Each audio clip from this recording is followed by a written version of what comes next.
All doing. I'm just going to give you a minute to come on in from the lobby. There's people joining. So we'll just give you a minute if you need to get a drink or a snack. The time to do that is right now, as we're just letting everybody in. Lovely. Okay. So my name is Bethany Carson. I am the Women in Sport Manager here at Sport Ireland. And tonight we are on our final webinar of Women in Sport Week. We've had a really good week. We've seen so much engagement across the sector. We've had over 1,400 people register for webinars. So we're really excited to have you all here tonight. The idea about Women in Sport Week is really to promote and celebrate females, whether they're participating actively in terms of an athlete or a participant, whether they're officiating like many of you, whether they're coaching, or whether you're in leadership roles. So really it's just about raising that awareness, showing the progress we've made over these last few years. This is our 5th year of running Women in Sport Week. And what you'll find is, even though it's a Sport Ireland designed initiative, it's really pushed out by the national governing bodies and the local sports partnerships across Ireland. They're the people who are really delivering the programmes, and that kind of everything fits back into the women in sport policy in Sport Ireland. So yeah, we're just delighted to have you all here today. We are having a little bit of a technical issue in that 2 of our guest speakers are having difficulty getting in, but sure, we'll see how we go here. But I am going to pass you over now to Clare Dowdall, who's going to host this session. But before I do, I know there's so many of you on the call today, so your cameras and your microphones aren't on. We are recording the session, so don't be worrying about taking notes or anything like that. It's going to be very conversational, but you'll be able to watch it back as well in your own time. So yeah, just sit back and enjoy. There is a Q&A function there, so you can hit the Q&A box if you do have any questions, and we'll do our best to get to them. But yeah, for the next, I guess, 55 minutes, just enjoy the conversations, and I'll pass it over to you, Claire. Yeah, thanks very much, Bethany. Good evening, everybody. I'm just absolutely delighted by the response. We had over 200 register for the official webinar this evening. So really, really happy to see everybody's taking their time out, especially with the week that's in it, and hopefully you'll enjoy this evening once we get kicked off. I suppose first and foremost, I am Clare Dowdall, and I'm the Officials Development Manager in Sports Ireland. It's a very new role. I'm only in the post from January, and it's the first time this post has been created. So it shows you how serious Sport Ireland are taking officiating. And I suppose what I'm responsible for is the development sport of technical officials across Ireland. And we're really trying to look at that collaboration with key stakeholders, and particularly the NGBs, to try and create and implement policies and institutions. Couple of things that we've done since I've came in role is establish a national governing body network to try and get people that want to talk about officiating in the same room together. And now we're going to look forward this year is collecting more data on officials, making sure that there's research in this area. And very importantly, we're going to do a technical officials development plan in 2025, which is all really, really exciting space in the area. So it's just brilliant that Women in Sport Week has came around and officials is actually being included as a day of its own. And I hope all your NGBs were promoting that this week. And when we were thinking about this webinar, we were like, what will we do? And for me, I definitely wanted to try and bring in a mix of officials to talk to you tonight and sort of pair it up with what research is out there, but pairing up the research with actual real life on the ground experience. And that's hopefully what we're going to do tonight. And hopefully you'll enjoy our session. First and foremost, I have Emma with me this evening, Emma Perry, and she is our basketball official. I'm going to let Emma just introduce herself in a second, but I just think before that, when I ask people to introduce themselves, they never give themselves justice. So I suppose that's what I'm going to do today. It's outstanding. Emma has been actually a National League panel referee for 18 years. Which means the experience she's going to share with us tonight is just unbelievable. She's been refereeing male basketball, female basketball, international games. She's headed official to the crew chief of the Men's Cup final. She's went outside Ireland and has refereed the Euro Cup and Euro League for the women, and many, many underage competitions. So she brings such a huge range of experience with her, and we're delighted that she's given up her time to talk to us tonight. So Emma, I'm going to throw you into the deep end here at the minute, and I would love you just to start off with telling us about your journey in officiating, and just a wee bit of sort of your pathway to being on this webinar tonight, I suppose. Thank you very much for that lovely introduction. Well, my officiating career started off when I was in school. I played a little bit, not too well, but the opportunity came up. They were looking for referees to referee some of the other games that were happening, which meant there was an opportunity to get out more classes. So I jumped at the chance. And from refereeing schools, there was a program called Pathway, which identified kind of young talent with officials. So it was the same as you'll see for academies for players. And through that, I got selected onto the Pathway program, which again, we had accessibility to tutors, educators, and from there, then I got selected onto the National League panel. Where I started with, say, Women's Division 1, worked my way up, made it to Men's Division 1, and then I got the opportunity to go to the Senior Women's Super League and then successfully onto the Men's Super League. I also got to travel to the ISF World School Games in Brazil, and in that same year I refereed in the Special Olympics, so I was absolutely delighted. The opportunities was immense, but I unfortunately suffered an injury which brought me off the court for almost 10 years. And that's when I got into the tutoring, mentoring and education aspect of my officiating. And I would say that the time off the court was priceless to me for when I came back on. And after the 10 years, when I did come back on, I had the opportunity to go for the international license.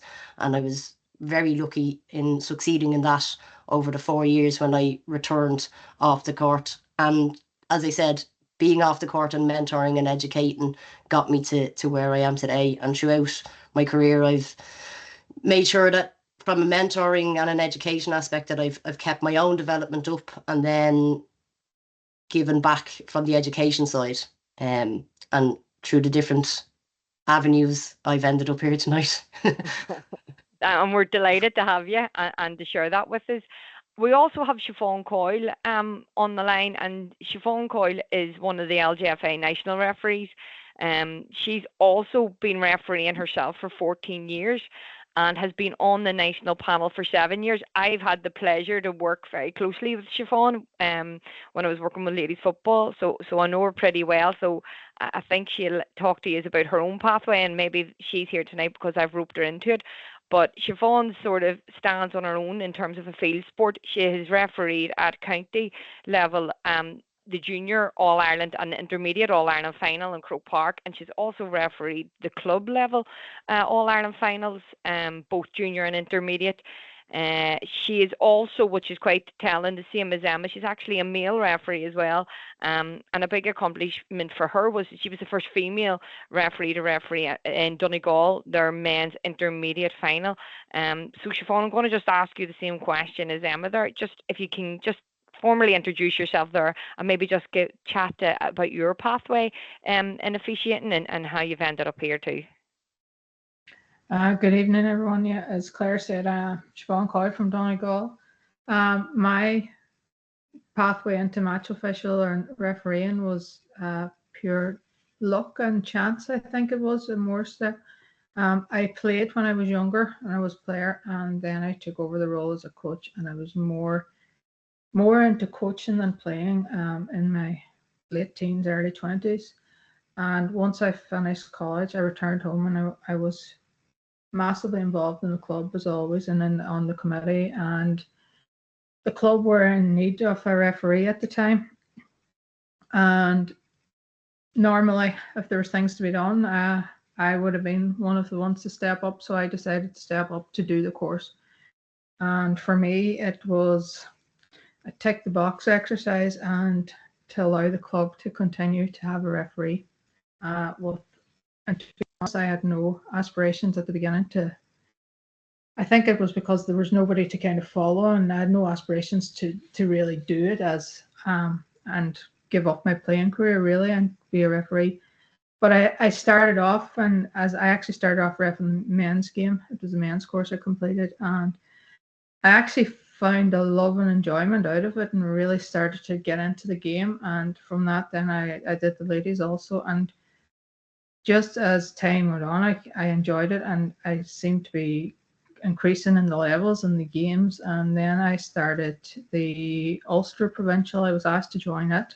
I joined the academy for it, first of all, accelerator program, and it got me onto the provincial panel.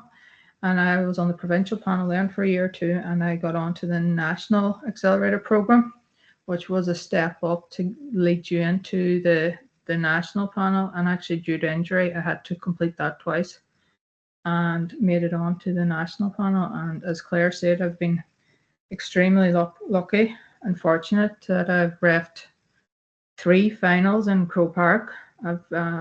And also with 4 All-Irelands in total at junior and intermediate level. And I've also been fortunate to referee in Australia, Asia, Canada, and America. So I've been very fortunate in that as well. And I think we'll touch on that later, because I think that's really important, both for Emma and Siobhan, when they talk about visibility and role models. And, you know, people don't often talk about the opportunities you get for officiating as well. And Siobhan's just touched base on how she's been able to travel the world with it. And Emma, I know you traveled as well. So it's really good to see that part, and probably to highlight it as we go on. Our last guest for this evening, hopefully she's made it on, is Glenda. So Glenda Mellon is an IRFU official, and she is in her 10th season of officiating this year. She's been awarded Ulster Society Rugby Football Referee President's Award. She has refereed at the 2024 Women's Interpros and numerous school finals, and she's a World Rugby educator and volunteer mentor to females coming into the system. So Glenda, if you're there, you might be able to just give a wee sort of same question as the girls, introduce yourself and talk about your pathway.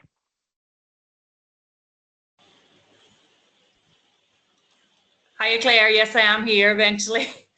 So, so I'm a IRFU referee based actually in Ulster. I'm actually not that far from Siobhan, really. Location-wise, which is kind of quite unusual because I'm way up north. So that in itself kind of leads to some issues, kind of being so far away from kind of a lot of the action as well. But so I played for 10 years and then actually got into refereeing, and I'm now, as you say, in my 10th season. So I was kind of really pushing for development and going up through the ranks, and then kind of took a sideways step into much more of the education, training and mentoring roles now. So I'm kind of on the other side of living my dreams through some of the girls that I'm working with, and hopefully getting them to higher levels than I went to. Brilliant. So that's going to take us into sort of this evening's webinar, and I'm really looking forward to. I don't want to talk very much this evening, and I want you to carry the conversation, but I am going to start off with just a couple of introductory bits. First of all, I'm going to base this evening's webinar around 2 pieces of research we've did specifically in officiating. The feasibility study is brand new and was completed in 2024 and published in 2025. And the second one is the Women in Sport Officiating Report, and that was completed in 2023. It was actually launched in Women in Sport Week 2023 and printed and ready to go from 2024. So it just gives us a bit of insight into what's out there, and that's what I'm going to base our questions about tonight, and go through a couple of facts and figures around it. I thought it was really telling. These are 2 completely separate reports that have been done, and you can see there in the feasibility report there's 6 key themes that have shown out. And when we overlook that to the right hand side for the Women in Officiating research that has 8 themes, all of them are nearly overlapping or meet one way or the other, which I just think is really telling when we talk about what is the research between officiating and what is making officials tick, what are the challenges, what are the barrier. This is the themes that keep coming up. So we're going to try and get a bit of insight in what your thoughts are on them themes this evening. So the profile of the officials, one for the Women in Sport, as you can see here, just wanted to show you, 412 women participated in this. There were 7 focus groups, and there was 12 individual interviews. And the big one here, as you can see from the age group, it was 45 to 55 was our most popular age group of people that actually came back with this research. And this is what it's based around. And it's probably important to note that from the start. But the first thing we're going to talk about is actually motivation, which I think is brilliant. It talks about the intrinsic motivation and the extrinsic motivation of being an official. And you can see the stats up there. 50% of respondents said they continue to officiate because they're good at it. And 53% of respondents said they really enjoy officiating, that it's a positive experience. And I just thought that would really, really nicely bring us into our first question for the panel. So what I want to ask is, and this is going to go to sort of Emma first. What were your primary motivations for getting into officiating? Was it intrinsic or extrinsic, Emma? You know, what were your motivations? Yeah, as I mentioned, it was purely, you know, to be honest, it was purely to get out of class. It was something that was advertised, you know, and I was thinking, why not? But as soon as I did the course and got myself onto the court in that capacity, I just got a bug for it. And I got that feeling of, yeah, I like this. And then it was the feeling that I could go further.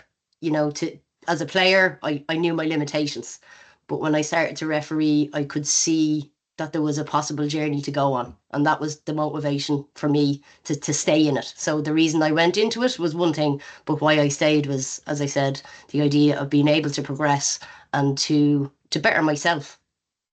And Emma, did somebody show you that pathway, or did you just explore that and discover that, you know, when you were in the middle of it, of, look, I can do more, I can do better, I am enjoying this? It was, again, it was about the network I had around me. So the other officials that I would have seen at the school's games would have been encouraging me to take that next step and pointing me in the right direction. And then, as I said, the fact that I knew about the possibility of the pathway program that had been mentioned to me. And it was, luckily enough, my tutor that gave me my first course. Again, it was a female, Mary Dempsey, and at that stage she was already a FIBA international referee. So I could see someone at that level, and having her and her knowledge to guide me on that pathway was excellent. Brilliant. And Glenda, regarding your own story and your own, you know, what was your motivation, I suppose, in and around it to become an official? Well, mine was, I was kind of done with being really, really sore on a Monday after I had played on a Sunday. So I kind of took the step then, said, do you know what, the body's done with the contact element. So now I'm ready to take it to a different direction. So for me, it was a way of actually pushing myself and staying at a high level, or trying to get back to a high level, but on a different side of it, without being just so sore on a Monday morning. So for me, I wasn't done with the competitive element, but I just changed from playing against other teams to being competitive with myself and actually pushing myself to be better and kind of challenging myself to go, right, what's the next level I can get to? What's the next bigger game I can do? So for me, it was a personal challenge. But what was different for me is when I first started, there was nobody really in Ireland who was at an international level. Kind of a few years after I started, Joy Neville had got to that point, but when I started, she hadn't quite yet. So it was an unknown for me just how far you could actually go. And I find that really interesting in terms of most people when they stop playing. I know exactly what you mean by the body getting too sore and you don't know what to do next. But a lot of people actually go or are encouraged or go down the coaching route. What drew you to the actual going down the official side? I did coach as well, and I worked at Ulster Rugby for a while, so I was involved in coaching. But I also saw within female sport, you didn't always get good officials. You kind of got whoever was available. And I saw that as a challenge to say, well, I think I can do better here. So I wanted to kind of go into it and see, is it possible to be really, really good at this? Because I just didn't know, because a lot of the referees we got were just volunteers and they just happened to be available at kind of female game time. So it was a case you didn't necessarily get great referees, but I thought it was possible to be a great referee. That's a great answer. You thought it was possible to be a great referee. I like that very, very much. It's brilliant to see, and it sort of tells about the motivation, you know, figuring out your own pathway and why you're choosing to do it. So many people have so many reasons to do it, and that probably brings us on to this is a real reason that's really easily linked. You have to have the confidence and the competency to actually pick up the whistle and do it. And I actually like this piece of research in terms of, I actually thought it was quite high in terms of when they asked the question, how would you rate your ability as an official? You know, that's really good. 50% said, you know, I think I'm good. And 40% said, I think I'm very good. What is the slight concern is then when you turn that on the side, when you say, well, how would you rate your confidence when you're officiating? Like your own confidence in it. And them numbers dropped, you know, just the high went to 51 and then it went to very high 19 and an awful lot more moderate came in here. And is that the sort of doubt creeping in? And I'm going to go over to Siobhan with this one and say, Siobhan, just with your teaching background, I don't know if I mentioned that, but I know you're a teacher by trade. But what do you think regarding training and education opportunities currently available? Do you think what we're offering at the minute equip women with the necessary skills to pick up the whistle and go from the classroom onto the field or the court or whatever avenue?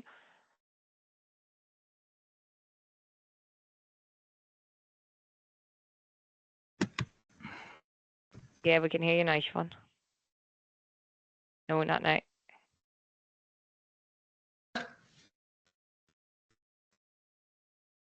Can you hear me now? Yeah. Yeah. Perfect. For me personally, like, and with regards to the ladies football at present, like the education has improved significantly. Like when I see now where I started to where it is today, it's completely different. Even with regards what you can do for yourself personally. You have nowadays, there's the YouTube channels, there's all the webinars that we can get. Like when I began refereeing, you went and you did a course and you were left to it. You were literally, you did the course, you got the cert and off you go. And it was up to you where you went from there and what you did. Whereas now when people do courses, counties now have to have mentors or they have an aftercare program for the young referees that are starting out, where none of that was there in the past.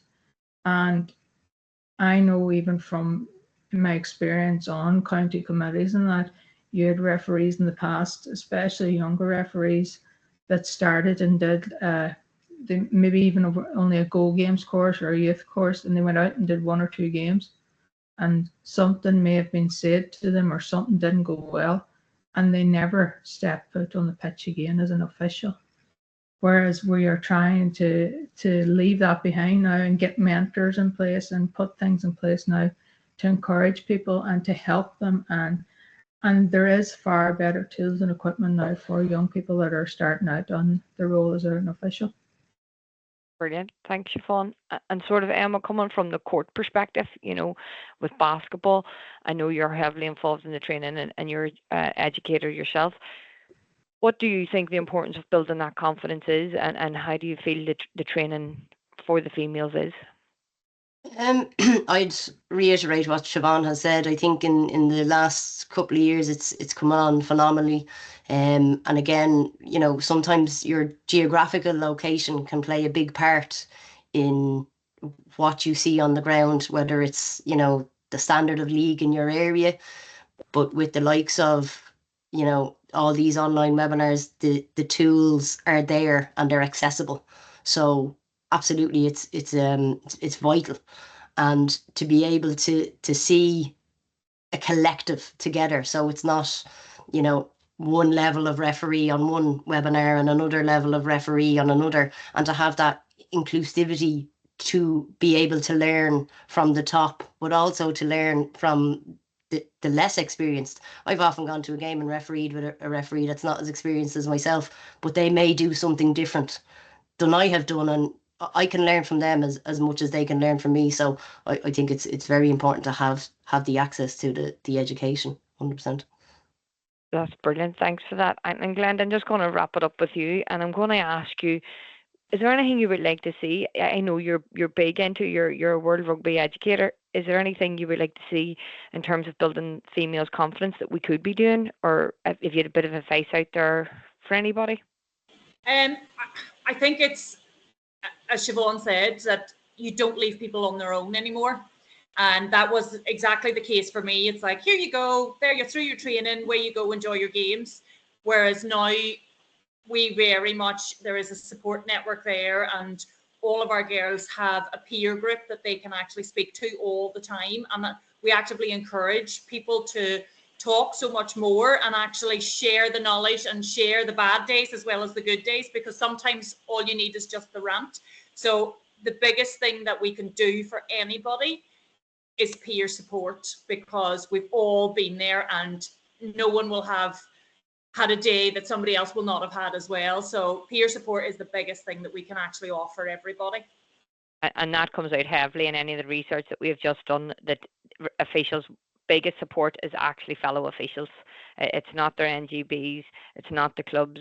That's who they want to be supported by. So the peer support is just, whether that's formal or informal, is so important. I think it helps build the confidence, and it probably brings us to our recruitment and our retention. You know, this is why people are going to stay. This is why the officiating works, and you can see it there. When we talk about recruiting, you know, being asked is a huge, and I've heard people saying that before. I've never been asked, or I never thought about it, but I'm here now because somebody asked me. Siobhan made a great example of that. I said, you know, why is she here? Her club asked her, her club needed her, and she thought, well, I'll step up. And she never thought all these years later, I'm sure, that she'd still be officiating, or that it would be her number one.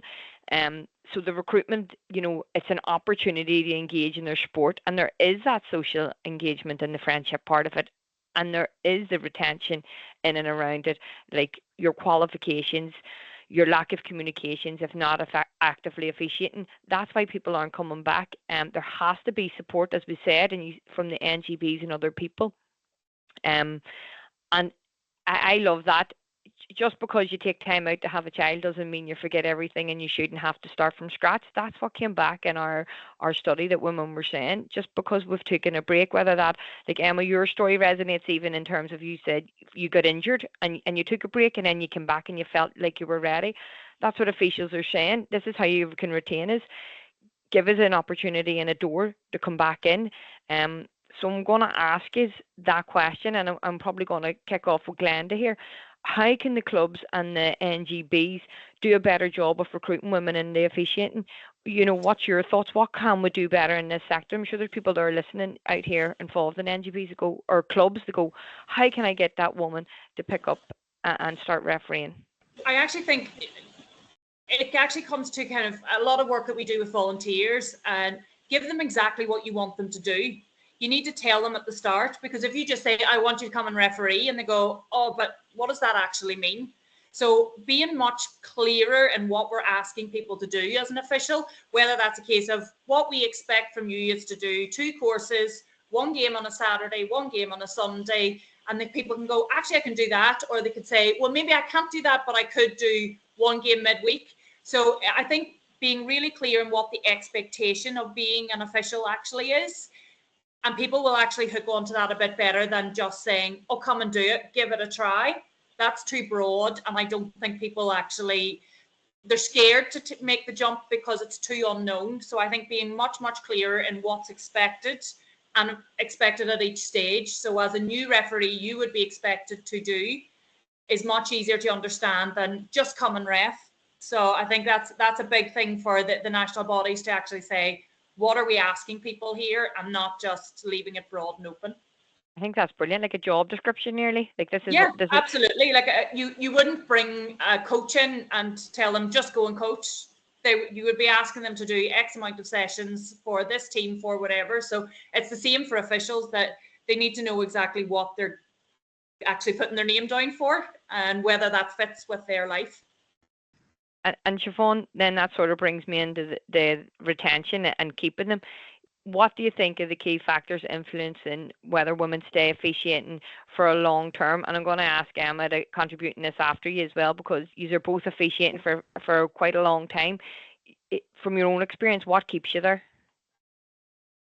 Well, there's a few things, but one, and we kind of spoke about it already earlier, was the support system and the network. Like for me, when you're out refereeing, like it's the friendships you've made, and if things go wrong or that, or something happens, or if I'm going to a game and I need another official or that, I can just pick up the phone. If I need an umpire, if I need a lines person, and I can pick up the phone. I have people all over the country now at this stage that you could pick up the phone and ask.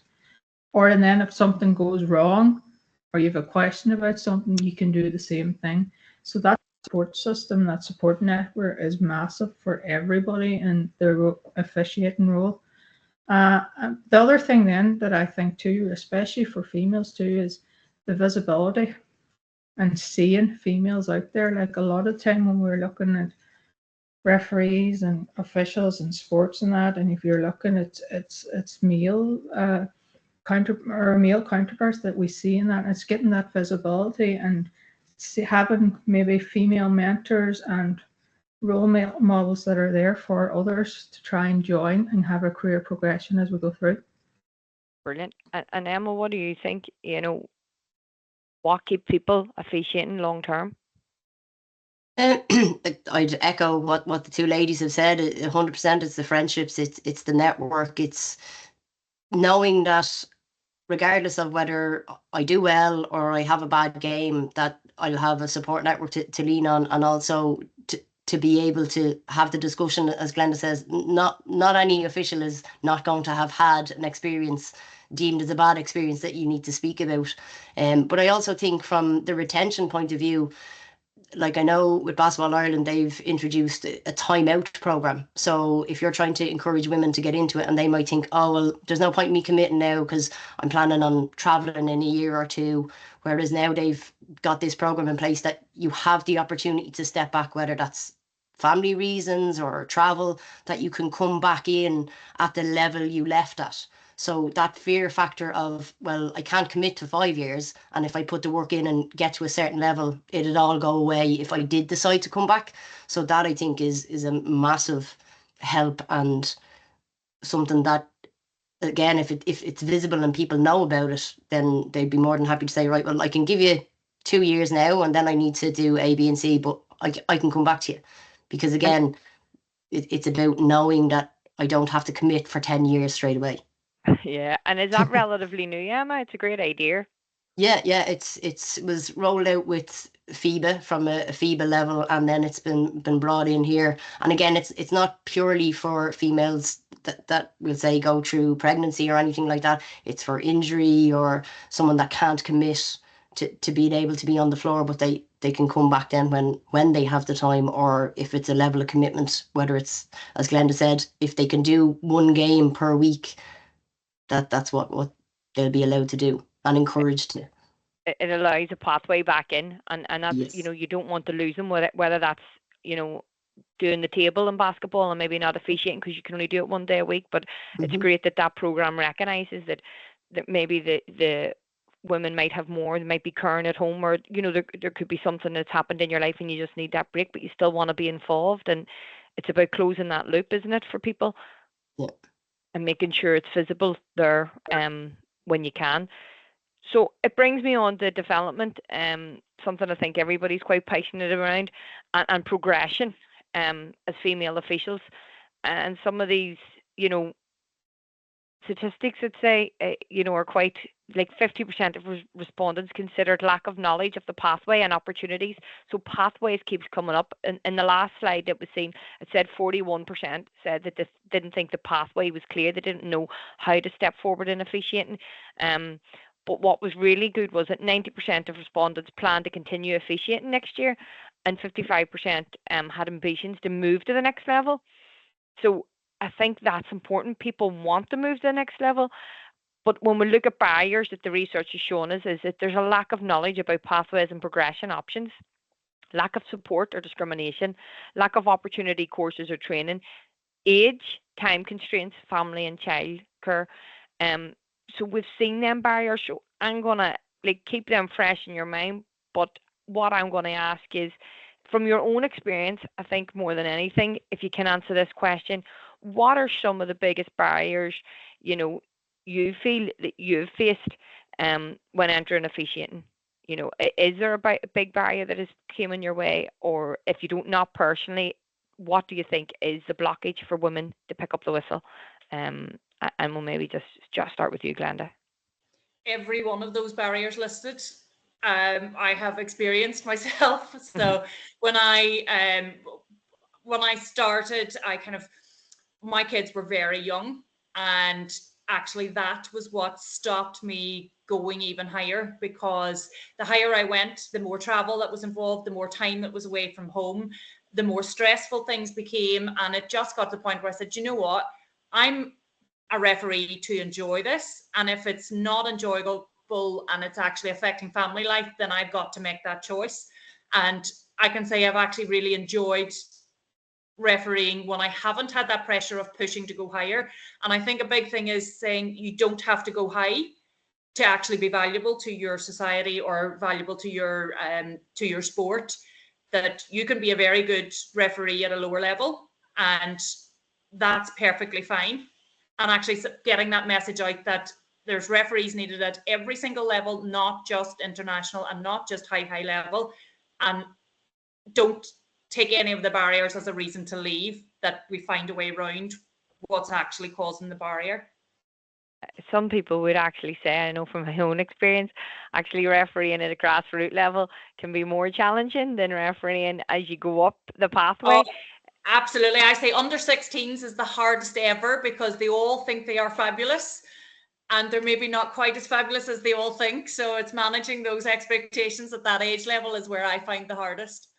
And Siobhan, barriers for you? Challenges, barriers?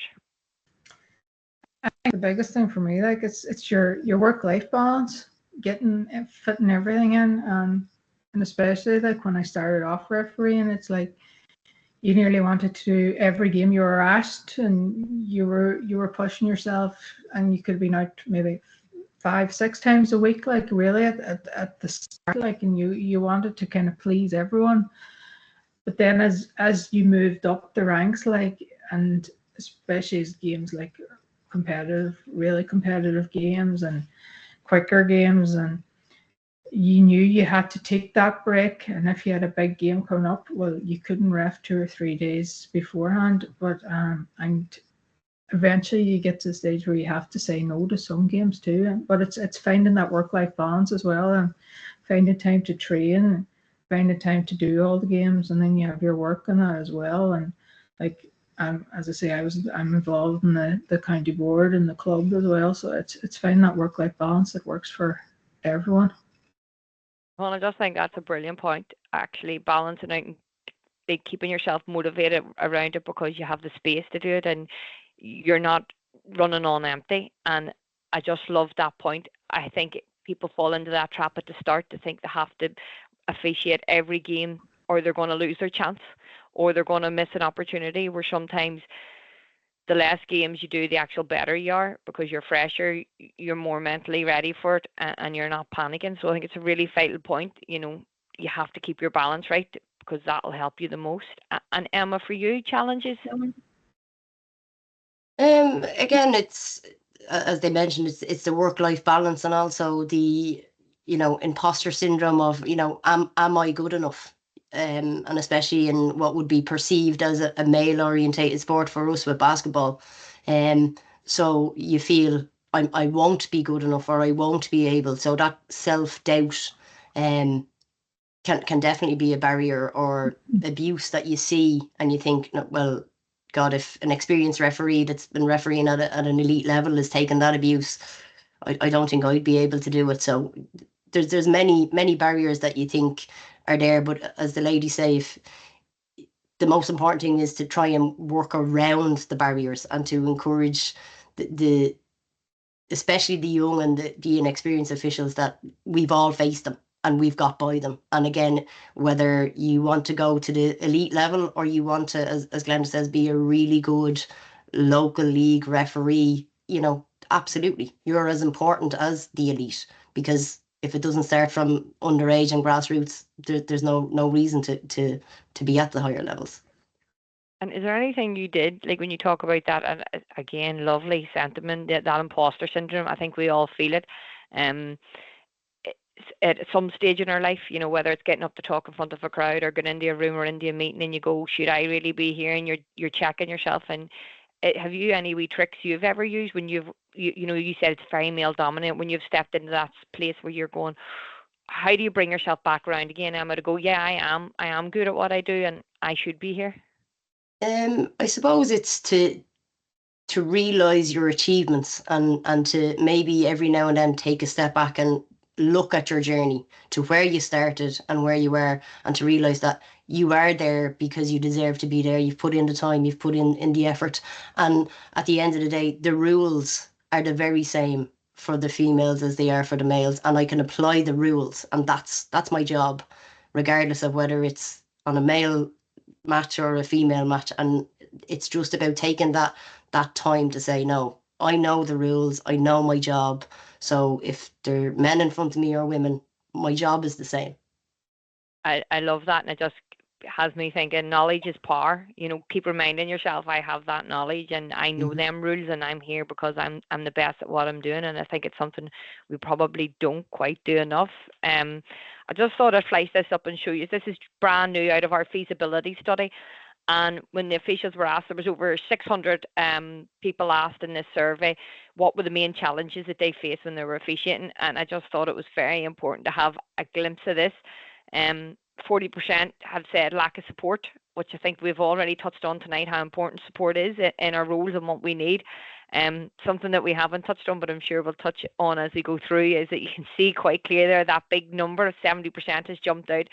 One of the main challenges is abuse or criticism from player, coaches, spectators. And then the other one, and Siobhan, that comes back to your point, lack of time due to other commitments, that work-life balance. How do we fit it all in? These are the obstacles that officials are facing. And I don't want to dwell on it, but just quite quickly, are you shocked by that 70% there of abuse, criticism from players, coach, spectators? Absolutely not, no. Emma, I would be quite keen, because I'm quite a field sports person. I actually played a lot of basketball underage, and then I remember I was definitely far worse behaved on the Gaelic pitch than I ever was in the basketball court. But would abuse be quite prevalent for you? Yeah, absolutely. And again, you've said it. We're inside. We're in a small contained area, so you can hear a lot more than perhaps you may be able to ignore on a pitch.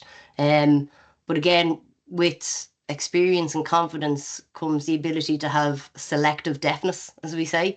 But when you start your journey, you hear everything, and what you don't hear, other people are only too happy to tell you. So absolutely, it's very difficult. It's a small confined space. You know, they talk about basketball being a non-contact sport. If you put 10 players in a small confined area, there would be a lot of contact. And again, I'd go as far as to say, when Glenda's talking about the under-16s, the underage is so much more difficult, because actually sometimes the spectators can be harder on you than the players and the coaches. So yeah, the figure doesn't surprise me at all, unfortunately. I think that's the big thing. You know, you can see there, it's just not coaches, it's spectators and players that we're dealing with. And I'm going to just throw it out quickly to Siobhan and Glenda there. I know what happens. Have you any one wee tip you could give people listening on the call that know that are going to face that? I think Emma's was, you know, selective deafness, or, you know, pretending she can't hear things, or knowing that it happens and washing over your head. Have you anything that you would do, Siobhan?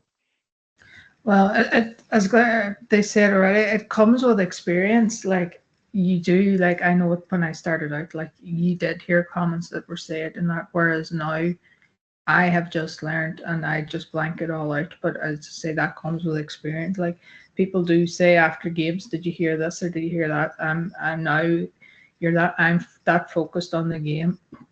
The game is that quick. I just don't have time to even think or worry about what has been said. Unless maybe a player has said something to you. I've just now I'm able to blank out all what's around me on the pitch. Brilliant. Glenda? I think for me, knowledge, as you say, knowledge is power. So if you know your laws and you're applying your laws, then you're right. And no matter what they say, if you know that you have applied the law correctly, it doesn't matter what they've said because you were right. Everybody, yes, makes mistakes, but it takes no talent to learn your law. And that's one of the things I would say. And I'm not surprised by the percentage of abuse that's there, but I think an awful lot of the abuse comes from frustration if a referee or an official is getting things wrong because they have not done their work off the pitch. And so sometimes it's not necessarily abuse, it's frustration. So you can do your bit to negate that by actually being right as much of the time as you possibly can. And that brings it really nicely into theme 5. One that I think all three of you are really passionate about is training and education, because not only are you all officials, you are all educators, you are all role models in the game, you are breaking that barrier. You know, some of the research showed that some people, and the effects of not actually, and we'll see it on down, not having any woman as a role model, never having a female tutor, never seeing another female referee, that how important now that the three of you have now decided that you're going to break that glass barrier, not only in your officiating on the court and on the field, but also to try and do your bit to ensure that the next generation sees a female in front of them. So that brings us to our training and education element of it. You know, people have said there are challenges around it, is a lack of opportunities to engage in training and education. I definitely, Siobhan's already touched on that. I do think most NGBs have really doing great work in trying to make sure that there's courses out there, but now we have to think of, you know, where are the location of the courses? What about timing? Are we thinking it? Are we making it more centred? Can we think about duration? The use of women as tutors and course leaders in education delivery, and blended learning, that big model of now, what can be done online, what can be done face-to-face? Can that help? You know, 75% of our respondents actually had a current qualification, which is brilliant, and wanted to actually get more training, and felt it, as you said, Glenda, the more training they have, the better they felt at officiating. They felt that they knew them laws or them rules inside out, and it built them with confidence. So in terms of accessing and accreditation of training, and the most important one, do you think having more female tutors and course leaders will help encourage more officiating? Like, Glenda, what do you feel in this area? Yeah, absolutely. It's if people can see it and go, oh, well, she was managed to do it, and she has kids, and she kind of works at the same time. And if you can actually, you can see it, you can be it. It comes back to that again. And I think a lot of the time, some of the people, if it's a man up there saying it, they go, oh, but is it really the same for you? And when it's a female there saying it, they can connect to that tutor a bit better, and actually they can see what the opportunity actually is because someone else has gone through it. Emma, when we look at this area, you're doing the Dreams program. That's what jumped into my head straight away with basketball, and that's around educating, training the females. It's a new program. What do you think around this area? Yeah, absolutely. As you mentioned, we have a Dream program, and again, it's completely female. So we have 5 female mentors, and each mentor has 5 officials in the different groups. And it's about that support network. It's about the education. And again, we're very lucky through the funding that Sport Ireland have done through the NGB with Basketball Ireland. We've been able to have that program, and it's a pilot program, which is phenomenal. But what's again about the training and education is a lot of the areas are volunteers, and it's funding, so that can be a real barrier when it comes to the training and education. But again, with the visibility of the Dream program, and even with the 5 that are in, say, my group, if they go back to their local league and they can bring back what they've learned, you know, to the other females in that area, and then they have the aspiration perhaps next year to apply for the program, and they can learn from it. And if they go back and they educate another 5, and it's all about that. So it's the accessibility, and as I said, it's fantastic to have this pilot program. but we have to ensure that it's been brought back to, like, the programme. We have grassroots level referees on it. We also have National League referees on it. So it's not just for the elite. It's for your grassroots level that may want to take the next step or may want to go back to their local league and be, as we said, a great referee at that level. That's brilliant. And I think that's the domino effect you're looking for. Trying in 5 and then passing on the message and passing on the message and trying to get the word out there and spreading it to try and get more and more people involved in these programs, because there's some great programs out there in all the NGBs, and it's just that raising that awareness, I think, so people feel confident to do it.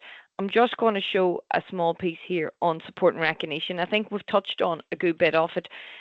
You have all said about how the network is so important, and I think that's really, really shows in this slide as well. You know, how well supported do you feel as an official? Overall, it was really positive. You know, most of them said adequately or very well or quite well supported. And then they talked about kit, and I think we do realise that that is a big thing. Like officials and especially ladies, small things like having kit that fits you, have female kit sizes, making them feel confident when they're wearing it. That was a big thing that come up in our survey, and the feedback that's around it.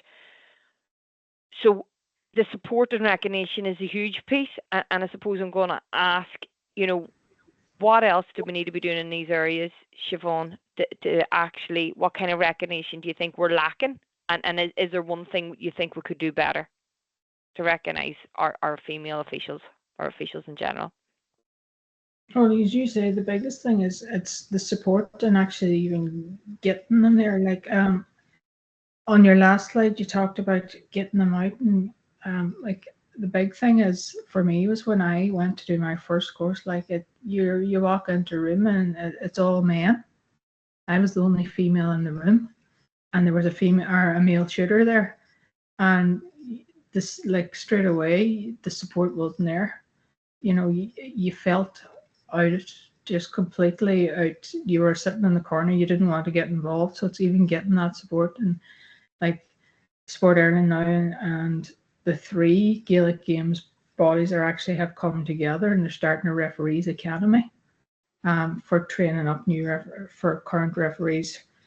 So it's having things like that in a support network.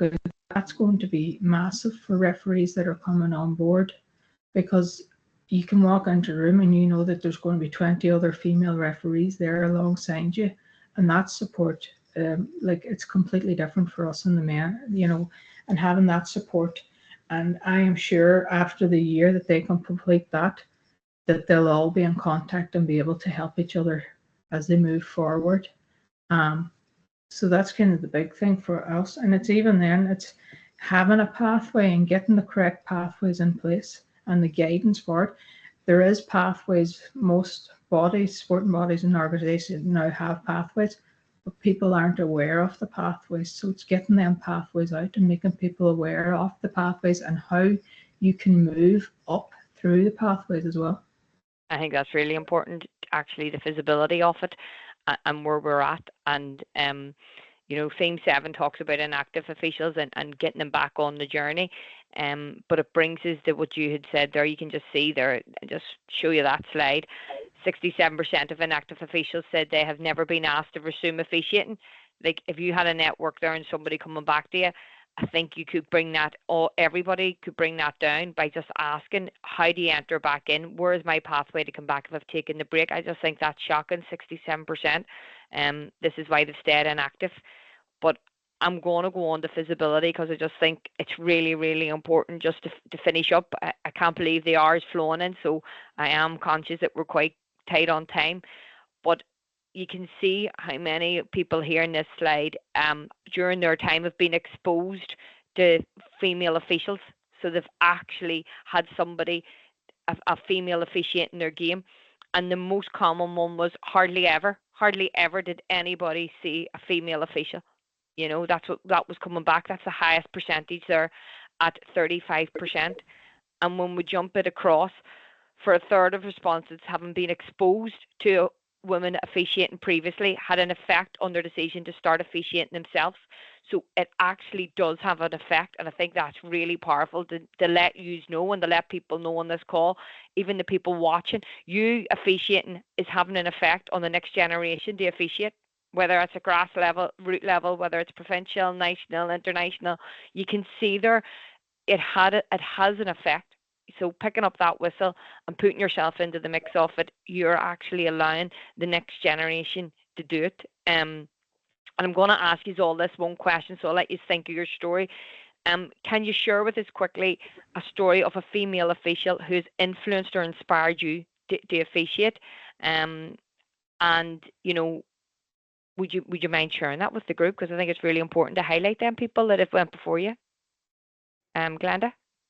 Yeah, well, actually for me, it was my best friend because she was injured and went into officiating as a rugby referee the year before me, and basically had all the barriers because she was the first one ever in Ulster and to really kind of do it properly. And because I had her and she had kind of broken the barriers the year before me, it was the reason I was able to really do it. So I'm thankful to her for kind of paving those 2 steps ahead of me to be able to actually to do it. And she faced even more barriers than I did. And then we paired up and we kind of like pair up and conquer basically. And that has now paved the way for so many more girls coming behind us. But for me, I think on the visibility, it's sharing those little wins is the bit. Like, let's celebrate. Congratulations to whoever for officiating the first game. Put it on your social media, put it up there, put it out in that people are doing this, and celebrate those that are actually doing it, because it takes a lot of confidence and takes a lot of guts to take that first step. And the more we see it and the more we see the celebrations of the little wins, the more people will actually do it. Brilliant, thank you. So the dynamic duo has broke all the barriers in front of them now. Watch out. Emma?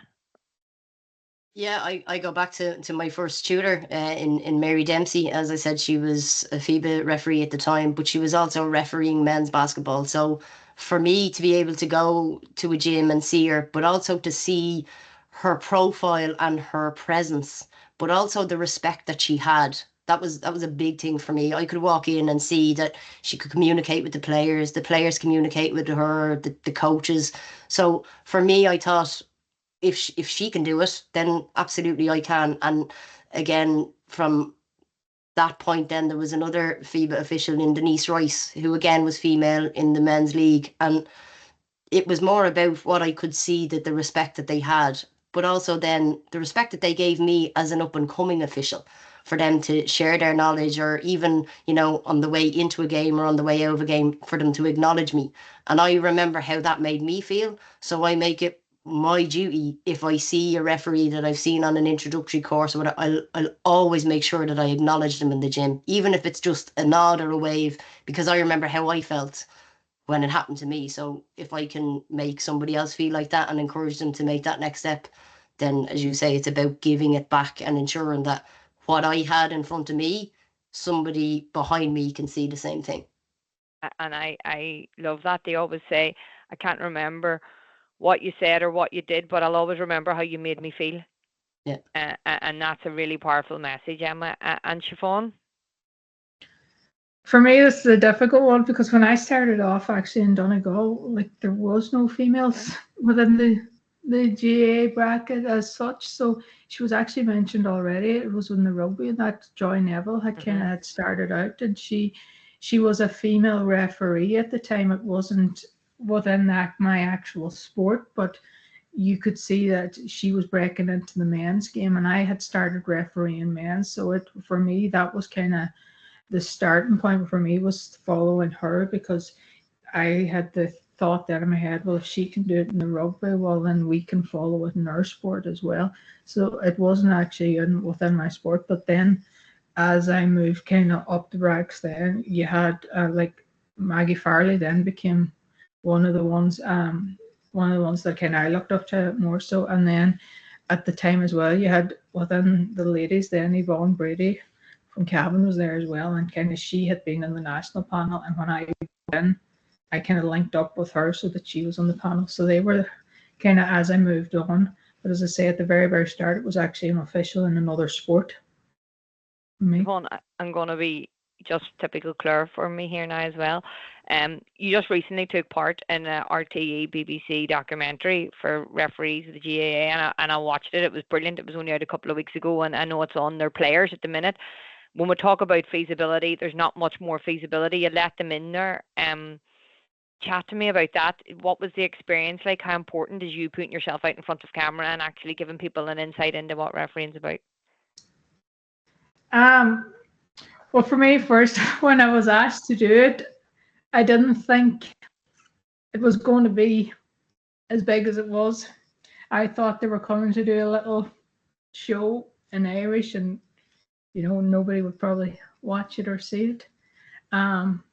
But it was massive. Like it was run, like they actually started filming with me back last March, and my last film session was in October. So it was a long period of time that it was done. Like, but even I remember, like, they came into my school, and for the kids it's in the school, to see it and to see me out in the pitch. And I'll just tell you this, but there's a young girl that I actually used to teach. She's now in secondary school, but I taught her for a few years, and one of her brothers actually in our school. And after the documentary went out, I actually got a letter or card from her. She had watched the program, and it was a lovely little message from her. So even that hit me that day when I got the letter from a past pupil, still only a teenager, to say that she'd watched the program and that she congratulated me, and that I just thought, it's a nice little touch. But it was an amazing experience, and like, as I say, there's been a lot of interviews and that from it since, but I did it to hopefully give people an insight into what it is like to be a referee. And even talking to individuals since, they weren't aware of, like, you knew you were out the pitch, you were refereeing on the pitch, but they didn't have the knowledge of what it actually entitled to be a referee, and all of the insights into what we have to do on game day and wise and all that. The preparation, the behind the scenes stuff. So congratulations, and I was delighted to see you doing it. You well deserve it, and I suppose it's breaking another barrier and putting yourself out there in somewhere where I know you wouldn't be, because I know you personally, somewhere you probably not that comfortable in doing it. So fair play to you, and I really enjoyed it, and I was very proud of you when I seen you coming on to do it. It's great that you're a proper role model. And I have a last question for this evening, because we're over time. Story of my life. But I think it's important to finish with this, and I just want to hear from you all. And if you have a wrap-up message, please use it now. But in and around this question, or your own thoughts, how has the landscape changed for women officials in recent years, and where would you like to see it go? And I'm going to kick off with Emma, and then I'll go to Glenda and finish with Siobhan. Again, I think we spoke about it. It's the visibility, the support networks in place, and also the education programs that are there. As we mentioned about the Dream program, we've also ran last year a female only course. So again, it gives them the confidence that everybody in the room was going to be experiencing the same thing.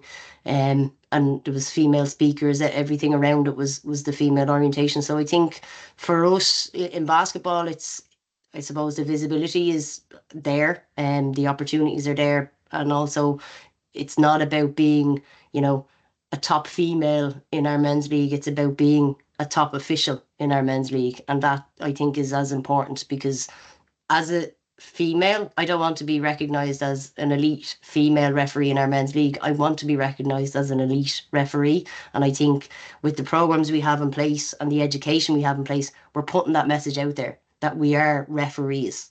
And I think that's massively important. And that would be my message, that remember, as we've all spoke about, if you know the rules and you're doing your job, it does not matter whether you are male or female, or you're refereeing male or female games. And as I always say in education, the only silly question is the one you don't ask. So never be afraid to reach out.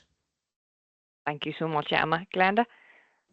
I would say now there is a genuine career pathway available, which there wasn't before, but now there is.